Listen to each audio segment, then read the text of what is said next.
मदालसा का अलर्क को राजनीति का उपदेश।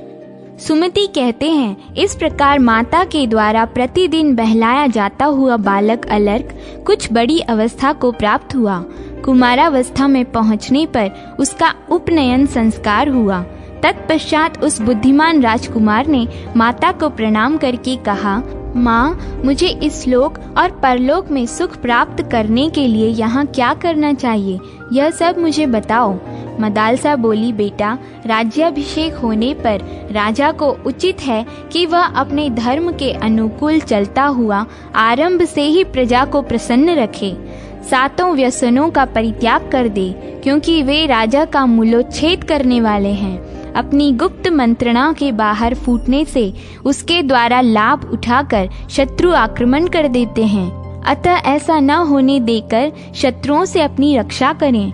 जैसे रथी रथ की गति वक्र होने पर आठों प्रकार से नाश को प्राप्त होता है, उसके ऊपर आठों दिशाओं से प्रहार होने लगते हैं, उसी प्रकार गुप्त मंत्रणा के बाहर फूटने पर राजा को आठों वर्गों का निश्चय ही नाश होता है। राजा को इस बात का भी पता लगाते रहना चाहिए कि शत्रु द्वारा उत्पन्न किए गए दोष से अथवा शत्रुओं के बहकावे में आकर अपने मंत्रियों में से कौन दुष्ट हो गया है और कौन अदुष्ट, कौन अपना साथी है और कौन शत्रु से मिला हुआ। इसी प्रकार बुद्धिमान चर नियुक्त करके शत्रु के चरों पर भी प्रयत्न पूर्वक दृष्टि रखनी चाहिए। राजा को अपने मित्रों तथा माननीय बंधु बांधवों पर भी पूर्णतः विश्वास नहीं करना चाहिए, किंतु काम आ पड़ने पर उसे शत्रु पर भी विश्वास कर लेना चाहिए। किस अवस्था में शत्रु पर चढ़ाई न करना, अपने स्थान पर स्थित रहना उचित है, क्या करने से अपनी वृद्धि होगी और किस कार्य से अपनी हानि होने की संभावना है, इन सब बातों का राजा को ज्ञान होना चाहिए। वह 6 गुणों का उपयोग करना जाने और कभी काम के अधीन न हो। राजा पहले अपनी आत्मा को, फिर मंत्रियों को जीते, तत्पश्चात अपने से भरण पोषण पाने वाले कुटुंबी जनों एवं सेवकों के हृदय पर अधिकार प्राप्त करे। तदनंतर पूर्ववासियों को अपने गुणों से जीते।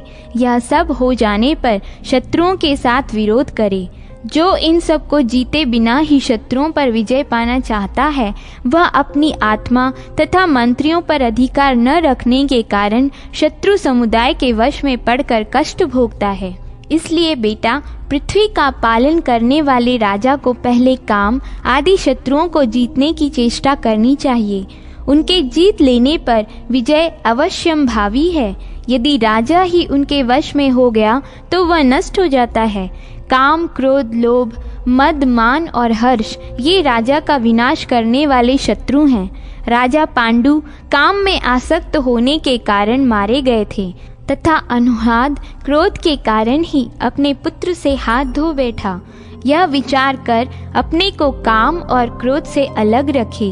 राजा पुरुरवा लोभ से मारे गए और वेन को मद के कारण ही ब्राह्मणों ने मार डाला।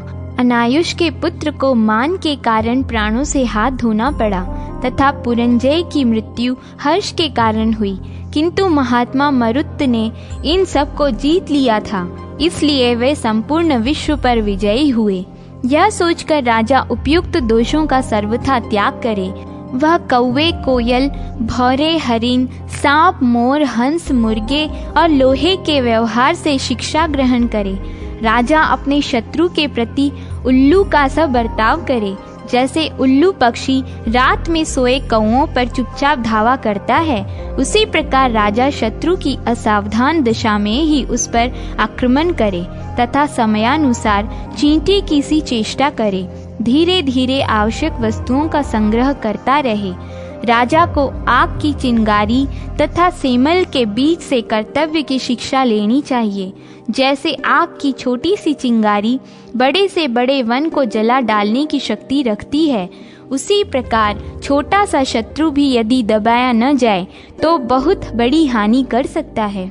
जैसे छोटा सा सेमल का बीज एक महान वृक्ष के रूप में परिणत होता है, उसी प्रकार लघु शत्रु भी समय आने पर अत्यंत प्रबल हो जाता है। अतः दुर्बलावस्था में उसे उखाड़ फेंकना चाहिए।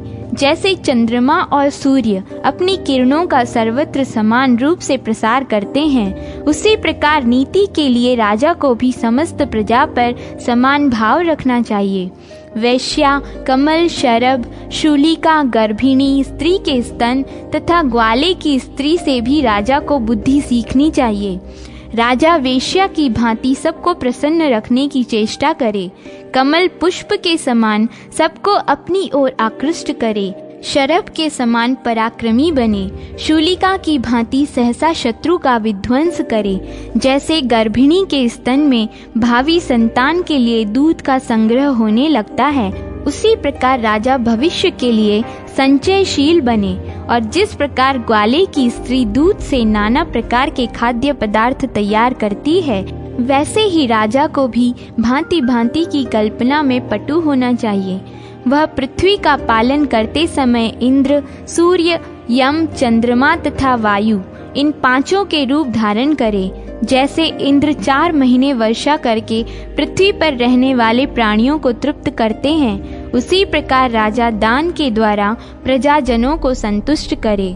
जिस प्रकार सूर्य 8 महीनों तक अपनी किरणों से पृथ्वी का जल सोखते रहते हैं, इसी प्रकार सूक्ष्म उपायों से धीरे धीरे कर आदि का संग्रह करे। जैसे यमराज समय आने पर प्रिय अप्रिय सभी को मृत्युपाश में बांधते हैं, उसी प्रकार राजा भी प्रिय अप्रिय तथा साधु और दुष्ट के प्रति समान भाव से राजनीति का प्रयोग करे। जैसे पूर्ण चंद्रमा देखकर सब मनुष्य प्रसन्न होते हैं, उसी प्रकार जिस राजा के प्रति समस्त प्रजा को समान रूप से संतोष हो, वही श्रेष्ठ एवं चंद्रमा के व्रत का पालन करने वाला है। जैसे वायु गुप्त रूप से समस्त प्राणियों के भीतर संचार करती रहती है, उसी प्रकार राजा भी गुप्तचर के द्वारा पुरवासियों, मंत्रियों तथा बंधु बांधवों के मन का भाव जानने की चेष्टा करे। बेटा, जिसके चित्त को दूसरे लोग लोभ, कामना अथवा अर्थ से नहीं खींच सकते, वह राजा स्वर्गलोक में जाता है। जो अपने धर्म से विचलित हो कुमार्ग पर जाने वाले मूर्ख मनुष्यों को फिर धर्म में लगाता है, वह राजा स्वर्ग में जाता है।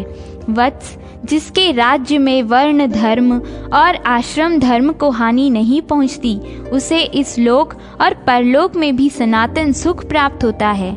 स्वयं दुष्ट बुद्धि पुरुषों द्वारा धर्म से विचलित न होकर ऐसे लोगों को अपने धर्म में लगाना ही राजा का सबसे बड़ा कर्तव्य है और यही उसे सिद्धि प्रदान करने वाला है। राजा सब प्राणियों का पालन करने से ही कृतकृत्य होता है। जो यत्न पूर्वक भली भांति प्रजा का पालन करने वाला है, वह प्रजा के धर्म का भागी होता है। जो राजा इस प्रकार चारों वर्णों की रक्षा में तत्पर रहता है, वह सर्वत्र सुखी होकर विचरता है और अंत में उसे इंद्रलोक की प्राप्ति होती है।